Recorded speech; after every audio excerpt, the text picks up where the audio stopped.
8 minutes. That's how long the smallest nation in World Cup history was level with the defending champions, in extra time, pushing them toward penalties. 8 minutes where a country of 500,000 people genuinely had their hands on one of the greatest upsets this tournament has ever seen. Hold on. Cape Verde, in their first ever World Cup, had Argentina tied in extra time? 2-2, minute 103. Stay with me, because the goal that got Cape Verde to that equalizer is one of the most remarkable strikes of this entire tournament. And the way Argentina eventually won has had half of South America arguing about refereeing decisions ever since. This is Argentina versus Cape Verde, the round of 16 in Miami. And before we get into it properly, if this story is pulling you in, subscribe to this channel right now. These are the stories behind the scoreline, the ones that get buried under the headline results. It takes 5 seconds and it genuinely keeps this channel going. Now, on paper, there was no match here. Argentina, world champions, ranked #1 in the world. Cape Verde ranked 67. 66 places of difference, the largest gap between two teams in a knockout match since FIFA rankings have existed. So on paper, this should have been comfortable. Argentina, 3 or 4-0. Messi scores twice, everyone goes home. Everyone expected exactly that. And for the first half hour, it looked like that's exactly what was going to happen. Minute 29, Lisandro Martinez played a brilliant long ball, and there was Messi. First touch, chip over the goalkeeper, 1-0. And that goal was already historical before the match had fully developed. It was Messi's 20th World Cup goal, the all-time record holder, extending his own record. His 8th consecutive World Cup match with a goal, a record nobody had ever reached before him. His 5th straight knockout stage match on the score sheet dating back to Qatar 2022. 1 goal and 3 separate records before the first half had even reached its halfway point. Okay, so Messi scores, Argentina go ahead, the favorite starts controlling, exactly as expected. Exactly as expected. Until minute 59, Ryan Mendes played it to Leroy Duarte, who turned inside the box and drove it into the far corner. 1-1. Cape Verde equalized against the world champions, and the stadium in Miami, full of Argentine fans, went completely silent. Here's the first detail I promised you. That goal from Leroy Duarte was the first goal of his entire international career with Cape Verde. His first ever. He'd never scored for his country before that moment, and he chose to score it against Argentina at a World Cup in the round of 16 to tie Messi. There are players who spend entire careers dreaming of a moment like that and never get close. Duarte got it on the biggest stage possible against the biggest opponent possible. Could you find Cape Verde on a map right now without looking it up? Yes or no? Drop it in the comments, because that tiny group of islands off the west coast of Africa was writing one of the greatest stories in World Cup history in front of the entire planet. And to understand the full weight of what was happening, you have to remember how Cape Verde got there. As we covered in a previous video on this channel, Cape Verde became the smallest nation ever to reach the knockout rounds of World Cup. In the group stage, they didn't lose to anyone. They held Spain, the European champions, to a goalless draw. They drew with Uruguay. They drew with Saudi Arabia. They finished above Uruguay in their group. All of it with a 40-year-old goalkeeper named Vozinha, who became one of the breakout figures of the entire tournament. Look, Cape Verde's story is genuinely beautiful, but let's be honest, drawing with Argentina for a while isn't the same as beating them. Argentina have Messi, squad depth, big game experience. Eventually, the goal was always going to come. Partly right, and that's exactly how extra time started. Minute 92, barely into the extra period, Lisandro Martinez, the same player who'd set up Messi for the opener, came up and finished first post. 2-1 to Argentina. It felt like that was it. The defending champions back in front with all their experience at the decisive moment. There it is. Dream over. Argentina 2, Cape Verde 1 in extra time. Story ends here. That's what everyone thought until minute 103. And what happened there is, without exaggeration, one of the most stunning goals of this entire World Cup. Sidney Lopez Cabral, a defender, hit a right-footed rocket from outside the box that flew past Emi Martinez, one of the best goalkeepers in the world, to places he simply could not reach. 2-2. Again, the stadium went quiet. The Argentine players went quiet. The entire football-watching world went quiet for a moment. Cape Verde, 67th in the world, the smallest nation in this tournament, were level with the defending champions in extra time with 8 minutes remaining before penalties. If you have ever been that close to achieving something that felt impossible, close enough to feel it, you know exactly what those Cape Verde players were feeling in that moment. Not the feeling of winning, something rarer and bigger than that, the feeling of being on the edge of changing history entirely. That goal genuinely gave me chills. 2-2 in extra time against Argentina.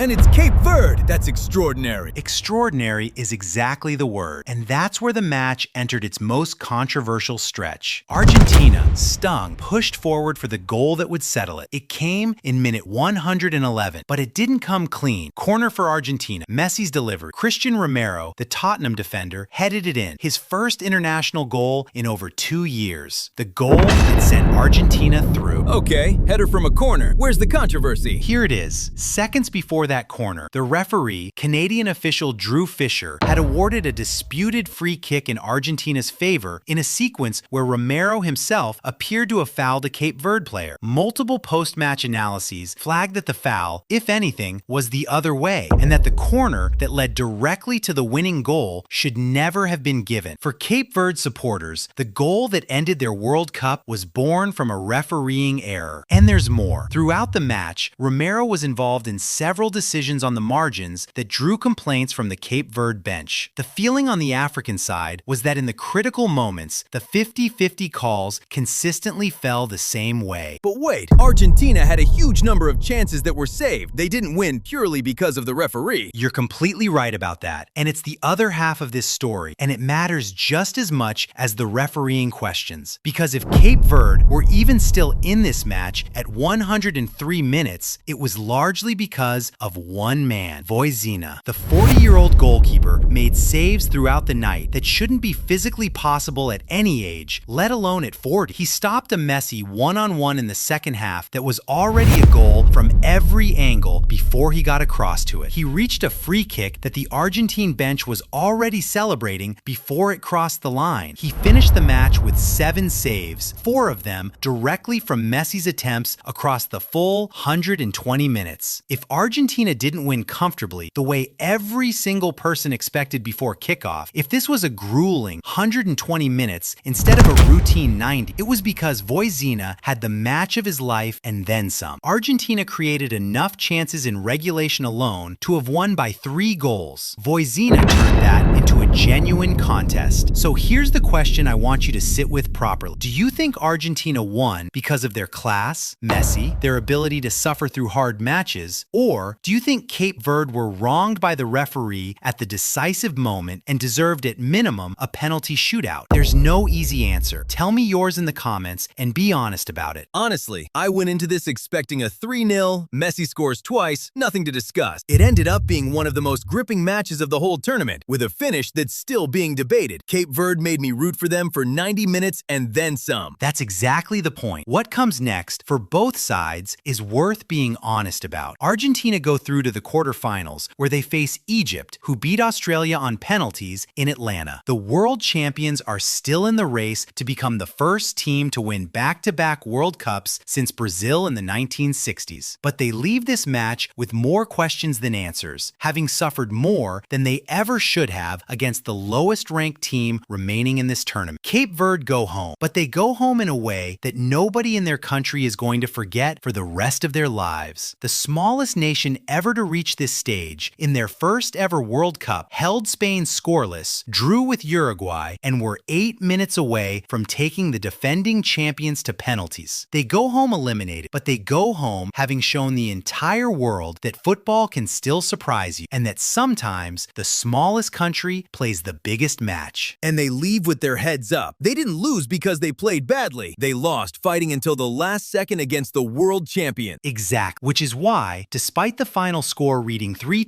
to Argentina, the name that's going to stay with people from this night isn't Messi and isn't Romero. It's a 40-year-old goalkeeper named Vozinha and a group of islands with 500,000 people who, for 8 minutes in extra time had the greatest upset in World Cup history right in their hands. Do you think Argentina can actually win this World Cup after suffering this much against Cape Verde? And do you think Cape Verde deserved the penalties? 2 questions, 2 answers in the comments. We'll read them all. Back to the number that opened this, 8 minutes. That's how long the smallest nation in World Cup history stood level with the defending champions in extra time. 8 minutes that meant everything to 500,000 people. In the end, Argentina's quality, Messi's records, and one controversial header in minute 111 ended the dream. But for 120 minutes in Miami, football reminded us exactly why we love it. Because occasionally, the smallest one of all looks the biggest one straight in the eye and doesn't. And if you want to understand where this Cape Verde side came from, how a nation of 500,000 people qualified for a World Cup and pulled all of this off, that story is on your screen right now. Go tap it.